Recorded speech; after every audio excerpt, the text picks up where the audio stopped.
Hello साथियों, मैं BL लूणा मेरे यूट्यूब चैनल स्टडी टाइम में आपका हार्दिक स्वागत करता हूं। हम हिंदी साहित्य का इतिहास पढ़ रहे हैं और ये फर्स्ट ग्रेड की सीरीज चल रही है जिसके अंदर हम फर्स्ट ग्रेड का संपूर्ण कोर्स करेंगे। अगर आप मेरे चैनल पर पहली बार विजिट कर रहे हो तो चैनल को सब्सक्राइब कर ले, बेल आइकन को ऑल पे प्रेस कर ले ताकि मेरे आने वाली हर वीडियो का नोटिफिकेशन आपको मिलता रहे। आज हम इस क्लास के अंदर रासो साहित्य के बारे में देखेंगे, क्योंकि आदिकाल में जो अलग अलग साहित्य लिखा गया, रासो साहित्य है, उसके बाद में जैन साहित्य है, नाथ साहित्य है, सिद्ध साहित्य, ये जो सारे साहित्य है इनके बारे में हम आदिकाल के अंदर अध्ययन करेंगे। इनके जो संबंधित जो रचनाएं हैं, इनके कौन कौन कवि थे, इनके कौन कौन सी विशेषताएं थी इनकी, इन सारों के बारे में हम अध्ययन करेंगे। तो वीडियो पसंद आती है तो इसको लाइक करिए, अपने दोस्तों के साथ में भी इसको शेयर कर दीजिए और चैनल को सब्सक्राइब जरूर कर लीजिए, क्योंकि इसमें फर्स्ट ग्रेड का संपूर्ण कोर्स कराया जाएगा बहुत ही शानदार तरीके से। आपको जिस दिन आपका एग्जाम होगा तो देखना, शॉर्ट के अंदर नोट्स होंगे और आपके बहुत ज्यादा उसमें से क्वेश्चन आने वाले हैं। बिना समय गंवाए हम बात करते हैं रासो साहित्य की। ठीक है, तो रासो साहित्य, उसके अंदर जो आचार्य रामचंद्र शुक्ल है उसने इसको, इसकी उत्पत्ति कैसे हुई, किस प्रकार इसको रासो साहित्य माना गया। जो आचार्य जो रामचंद्र शुक्ल है उसकी जो नरपति नाल्य के द्वारा एक रचित रचना है विसल देव रासो।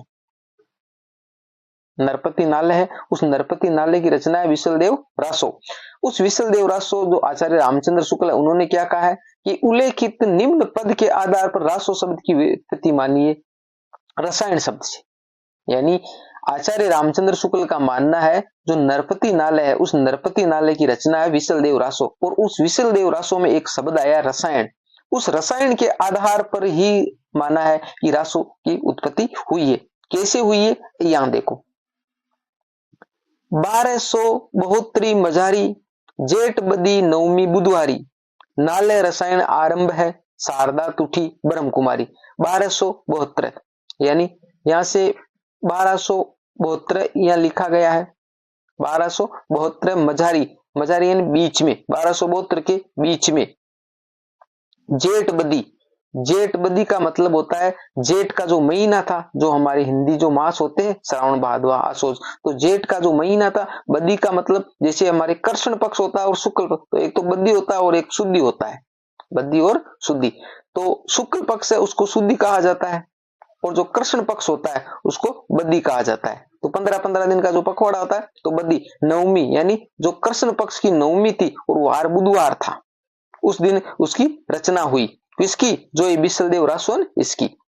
नाल्य रसायन आरंभ ही, नाल्य का मतलब वो नरपति नाल्य, उसने रसायन का आरंभ किया शारदा तुठी ब्रह्म कुमारी। तो इस आधार पर जो आचार्य रामचंद्र शुक्ल है उसने इस जो रसायन शब्द इसके अंदर आया है, रसायन शब्द इसके अंदर आया है, इस रसायन शब्द के आधार पर ही इस रासो की उत्पत्ति मानी है।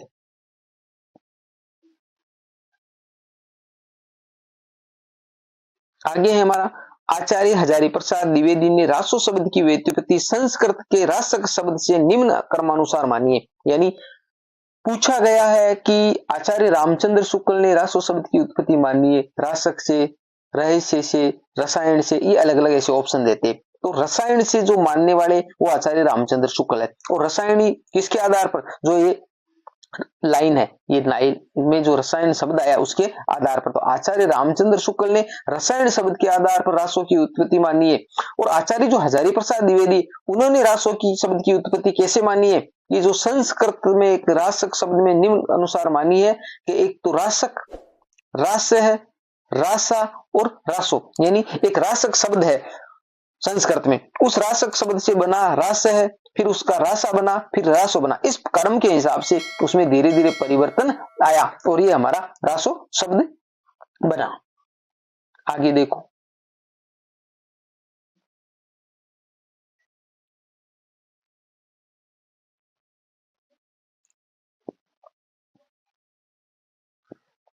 गारसा दत्तोसी ने रासो शब्द की व्युत्पत्ति राजसू या राजसूई शब्द से मानी है।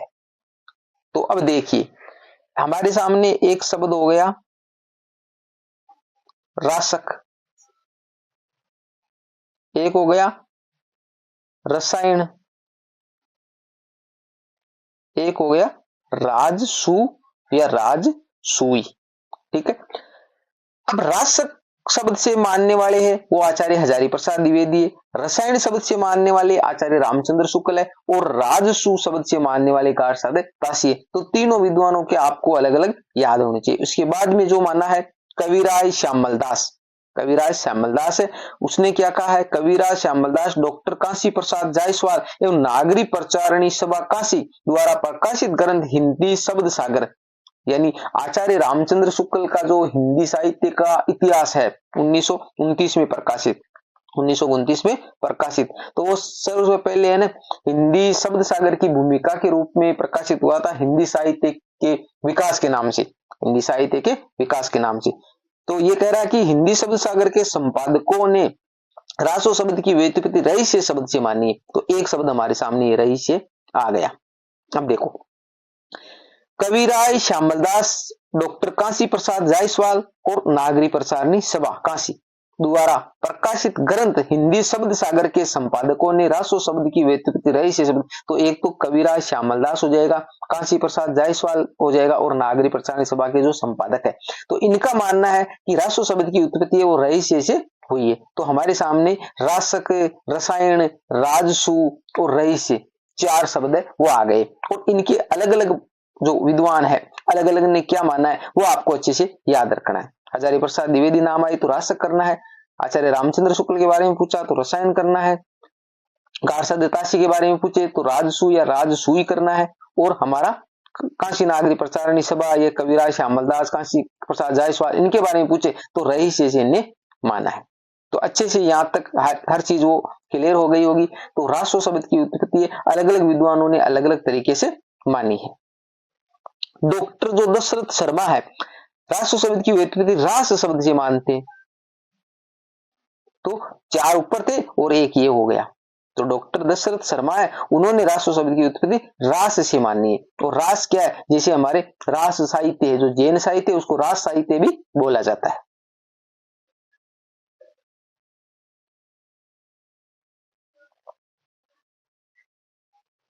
अब आगे आप आना है निर्णायक मत सर्वमान्य मत, यानी सभी का एक मत क्या है, सभी का एक मत क्या है। हजारी प्रसाद द्विवेदी द्वारा प्रस्तुत रासक शब्द ही सर्वमान्य है। तो जो हजारी प्रसाद द्विवेदी है उन्होंने रासक शब्द से रासों की व्युत्पत्ति मानी है, तो उसको सभी विद्वानों ने एक मत होकर माना है कि जो रासक शब्द है उसी से रासों की उत्पत्ति हुई है, रासों की उत्पत्ति हुई है। तो आपसे विद्वान के हिसाब से पूछे अलग अलग, आचार्य हजारी प्रसाद के बारे में पूछे तो रासक करना है, रामचंद्र शुक्ल के बारे में पूछे तो रसायन करना है, ठीक है, कारसाद तासी के बारे में पूछे तो राजसु करना है, डॉक्टर दशरथ शर्मा के हिसाब से पूछे तो रास करना है, और जो काशी नागरिक प्रचारणी सभा है उनके हिसाब से पूछे डॉक्टर वो कविराज श्यामलदास उनके बारे में पूछे तो उस टाइम हमारे को रहस्य करना है। तो ये अलग अलग जो विद्वान है अलग अलग विद्वानों के द्वारा जो नाम दिया गया है कि रासों की उत्पत्ति किस प्रकार हुई है। उसके बाद में ये तो अलग अलग विद्वानों के बारे में पूछे तब इस प्रकार करना है। और अगर आपको क्वेश्चन इस प्रकार पूछ लिया जाए कि रासक शब्द की उत्पत्ति रासो शब्द की उत्पत्ति किससे हुई है, तो उस टाइम आपको रासक करना है सर्वमान्य मत वाला, भाई रासो शब्द की उत्पत्ति किससे हुई। वहां पर अगर अलग अलग नाम दे तो उस टाइम आपको रासक करना है, वहां कंफ्यूजन नहीं होना है। इसके प्रमाण के लिए डॉक्टर द्वारिका प्रसाद सक्सेना ने इस हेतु अब्दुल रहमान द्वारा रचित संदेश रासक रचना को प्रस्तुत किया है।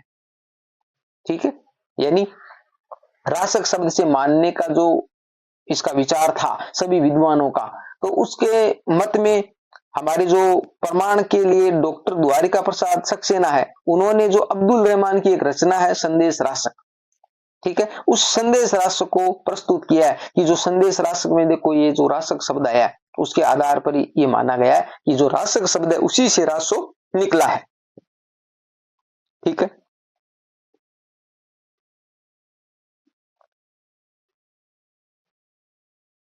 आगे हमारा है रासो साहित्य की प्रमुख विशेषताएं।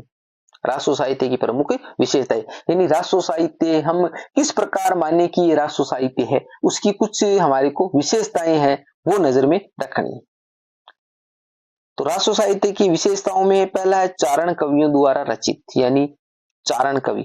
तो इसके अंदर क्या है, ज्यादातर जो कवि है रासो साहित्य लिखने वाले वो कवि कौन थे? चारण थे। और चारणों का क्या काम था? ये जो हमारे राज दरबार थे, जो शासक लोग थे, उनके दरबार में रहते थे और वहां पर उनका जो यश गान करते थे। पीछे हमने देखा कि आदिकालीन जो साहित्य था वो ऑथेंटिक नहीं है, अप्रमाणिक है, अर्ध प्रमाणिक है, पूरा फिक्स जो प्रमाणिक नहीं है, उसमें प्रमाणिकता का अभाव है। क्योंकि जो चारण थे वो राजा महाराजाओं के दरबार में रहते थे और उनका बढ़ा चढ़ाकर वर्णन करते थे, कपोल कल्पित कल्पनाएं करते थे। तो इस प्रकार जो उस साहित्य को क्या माना गया है कि पूरा प्रमाणिक नहीं माना गया, आदि बातें उसके अंदर झूठी है। जैसे ये पृथ्वीराज रासो, उसके बारे में तो आचार्य रामचंद्र शुक्ल ने तो कहा कि जाली ग्रंथ है, हमने पढ़ा है। तो जो चारण कवियों द्वारा जो रचित है, यानी जो रासो साहित्य है वो किसके द्वारा? चारण कवियों द्वारा रचित है।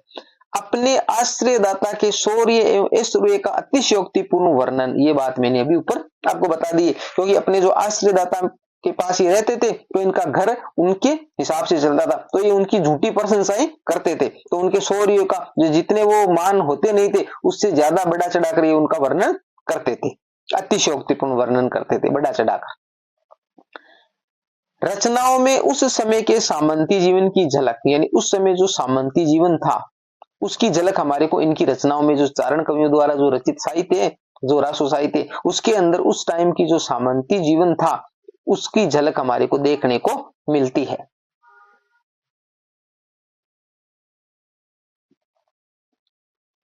आगे है हमारा, ये जो सारे पॉइंट है आपको अच्छे से याद करना है, क्योंकि जो थ्योरी से संबंधित क्वेश्चन होते हैं तो यहां से इनमें से पूछ सकते हैं कि भाई निम्न में से रासो साहित्य से संबंधित नहीं है। तो ये जो पॉइंट आपको सारे याद होने चाहिए, कोई अलग एक लाइन अलग दे दे तो वो आपको छांटनी होती है, क्योंकि नई वाले क्वेश्चन है वो एग्जामिनर ज्यादा पूछता है, क्योंकि वो हमारे को कंफ्यूजन पैदा करते हैं।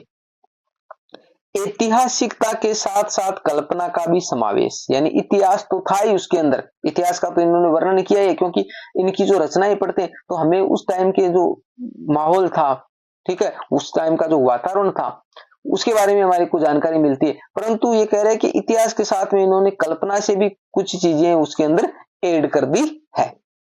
युद्ध व प्रेम का वर्णन अधिक, क्योंकि जो रासो साहित्य है, रासो साहित्य, उस रासो साहित्य के अंदर एक तो क्या है हमारा युद्ध है, युद्ध है, और एक क्या है प्रेम है। अब युद्ध और प्रेम दो ही पर ही फोकस रखा है इन्होंने। क्यों रखा है? क्योंकि जो राजा महाराजा थे तो ये चारण लोग हैं, इनको भाई बोलते थे कि भाई वो शासक ऐसा वो ऐसा, तो इनके बीच में एक ये भावना आ जाती, क्या मैं उनसे कमजोर हूं क्या? तो युद्ध होते थे, तो युद्ध जहां होता था तो वहां तो वीरता का वर्णन मिलता है, क्योंकि वो जो रचनाएं हैं वो आपको ये सुनाएंगे तो उससे जोश पैदा होगा। हमारे साथ में भी वैसा ही होता है, जैसे हम कहीं गम भरे गाने सुनते तो हम गमगीन हो जाते हैं, और वही जो हंसी खुशी का माहौल वाले गाने सुनते हैं तो उस प्रकार का माहौल हो जाता है। तो ऐसा ही ये करते थे कि जो वीरता पूर्व इनको रचना जो सुनाते थे तो इसमें जोश आता था।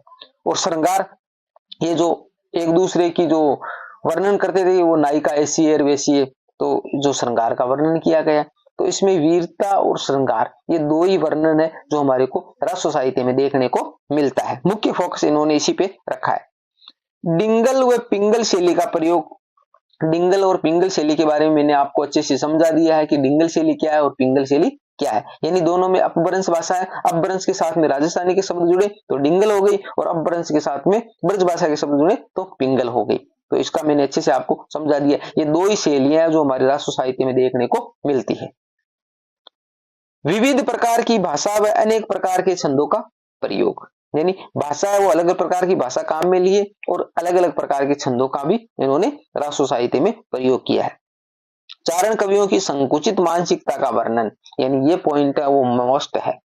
ये जो चारण कवि थे इनकी जो मानसिकता, इनकी जो सोच थी, जिसको हम ऐसे बोल सकते हैं कि घटिया, तो इनकी जो संकुचित मानसिकता थी ये एक दूसरे को आपस में लड़ाने का काम करते थे इनकी रचनाओं से, ठीक है, और इनका एक ही मकसद था कि हमारा घर परिवार चलता रहे, हमारा फायदा कैसे हो। तो ये जो चारण कवियों की जो संकुचित मानसिकता है वो भी हमारे को इस राष्ट्र साहित्य में देखने को मिलती है। फिर है रासो साहित्य की अधिकांश रचनाएं संदिग्ध व अर्ध प्रमाणिक है। ये बात तो जैसे हम पृथ्वीराज रासो पढ़ेंगे तो उस पृथ्वीराज रासो में बताया गया है कि उसको आधे विद्वानों ने प्रमाणिक माना है, आधे ने अप्रमाणिक माना है और आधे ने अर्ध प्रमाणिक माना है। उसी प्रकार ये कह रहा है कि रासो साहित्य की अधिकांश रचनाएं, ज्यादातर रचनाएं वो क्या है, संदिग्ध है, यानी उसमें जो वर्णन लिखा गया तो उसमें खुद को भी हमारे को शक होता है कि यार ऐसा नहीं हुआ होगा, तो वो संदिग्ध है, उसको हम मानने के लिए मजबूर है, भाई मानने लायक वो है नहीं, पर हम मानते हैं उनको क्योंकि वो पुरानी लिखी हुई है और उसका अभी तक कोई साक्ष्य नहीं मिल रहा है। बाकी अपने आप में शक होता है कि ये ऐसा नहीं हुआ था, संदिग्ध है वो। अर्ध प्रमाणिक है, यानी आधी बातें तो सही लिखी गई है और आधी बातें उसके अंदर झूठी ही दर्शाई गई है। तो ये जो पॉइंट थे, 10 पॉइंट हमने यहाँ पर लिए हैं। ये जो 10 पॉइंट है वो हमारे रासो साहित्य से संबंधित है और रासो साहित्य की विशेषताएं इसके अंदर झलकती है।